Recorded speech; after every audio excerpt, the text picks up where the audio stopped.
अस्सलाम वालेकुम संजय उस्ताद साथियों तव्हां हींअर ॾिसी रहिया हूंदो त लाड़कान जी असांजे बहादुर साईं मोहम्मद शरीफ़ उमरानी पारां पंहिंजे ॻोठ मोहम्मद आलम उमरानी में जेको पंहिंजे वाल साहिब जे नाले सां अथसि असां सभिनी उस्तादनि खे हिते मच कचीर ते गॾाए तव्हांखे मुखातिब थियण जो मौक़ो ॾिनो। साईं जा वॾा लख कुर्बन जे काफ़ी उस्ताद खे हिते मदो कयो आहे, हिते साईं खाधे जो बंदोबस्तु कयो आहे। अॼु हिते मच कचेरी में साईं असांखे सॾाए ऐं हक़ीक़त इहा आहे त राति ॾींहुं असां चाहियूं था त तव्हां ताईं इहो मैसेज पहुचायूं त ख़ुदा संजा प्राइमरी उस्ताद जागो जागो, तव्हां हाणे घणी निंड कई। ख़ासि करे जेके नौजवान उस्ताद आहिनि बल्कि सभिनी उस्तादनि खे चवां थो हर उस्ताद ते लाज़िम फ़र्ज़ु आहे त 10 फेबरवरी कराची प्रेस क्लब अचे, पंहिंजी इज़त बहाल करायो, पंहिंजी शनाख़्त बहाल करायो, पंहिंजा हक़ हासिल करियो। हींअर तव्हांजो सिंधी उस्ताद जो सर्विस स्ट्रक्चर जी समरी, इनिशियल अपॉइंटमेंट जी मुक़ररी जी समरी, सिंध जे वज़ीर तइलीम ऐं सेक्रेटरी तइलीम पहिरियों दफ़ो बहितरीन अंदाज़ में उहा फाइनेंस में रवानी कई आहे, जिते फाइनेंस वारा सिंध जे उस्तादनि खे हक़ ॾियण जे लाइ तयारु न आहिनि।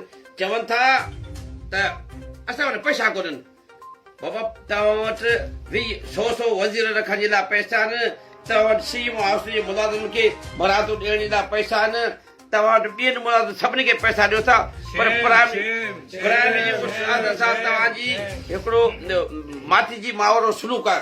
प्राइमरी उस्ताद क़ौम जी तक़दीर सवारे थो। प्राइमरी उस्ताद जा तव्हीं शागिर्द आहियो, तव्हां असां न पढ़िया आहियो।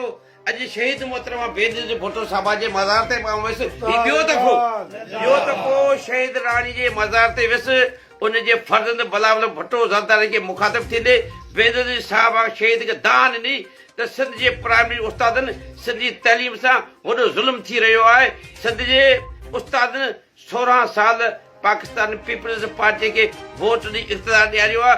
असां उस्ताद उन सिंध जो हिसो आहियूं। 1.25 लख प्राइमरी उस्ताद माना 1.25 लख खानदान।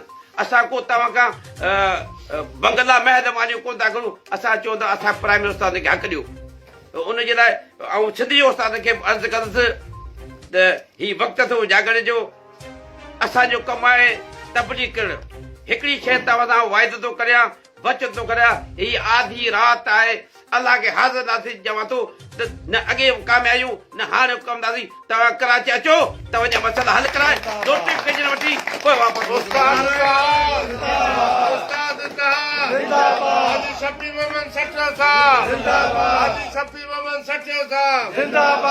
हाणे कंहिंसां बि मुज़ाकरात कोन थींदा, छो त असांखे ख़बर आहे मुज़ाकरात जे आड़ में असांजे तंज़ीम खे, असांजे तहरीक खे, जदोजहद खे हिकिड़ो धक हणी हयो वेंदो, हमेशह इहो हिकिड़ो हरबो आहे।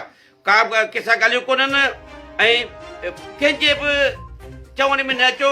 10 तारीख़ इनशाअल्लाह सिंध जे उस्ताद जे फतेह जो ॾींहुं हूंदो, उनजे लाइ ऐं सिंध जे सभिनी अॼु मूं लाड़काने ज़िले जे जेको अॻे साबिक़ा अॻवान हो, साईं नालो छा अथसि, साईं इशफाक अहमद धावरा खे फ़ोन कई, पर साईं जो नंबर बंदि पियो। ऐं उन्हनि सभिनी दोस्तनि खे अपील थो करियां, सभु पाणी में भार आहियूं, हाणे कंहिं वटि उहिदो कोन्हे, सभु हिकु जहिड़ा आहियूं। अचो सभु गॾिजी, तव्हां ते बि फ़र्ज़ु आहे थिए। जेकॾहिं तव्हां हिन जदोजहद में शामिल न थिया त तव्हांखे सिंध जो उस्ताद तव्हां खां ज़रूरु सवाल कंदो।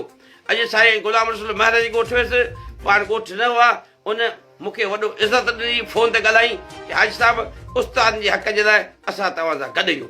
साईं पर सभिनी दोस्तनि इहे वचन कयो आहे ऐं इनशाअल्लाह हींअर सिंध जे उस्ताद में जोश ऐं जज़्बो आहे। हर उस्ताद या तबलीग करे उन ते फ़र्ज़ु थो थिए त पंहिंजे ॿिए उस्ताद भाउ भेण खे चवे त हलो पंहिंजा हक़ हासिल करियूं, वेठे कुझु कोन मिलंदो। तव्हांजी वॾी महिरबानी, ख़ासि तौर ते साईं शरीफ़ जी, तव्हां लाड़काने दोस्त जी वॾी महिरबानी। इनशाअल्लाह अल्लाह पाक असां सां गॾु आहे, अल्लाह पाक असांजी मदद कंदो।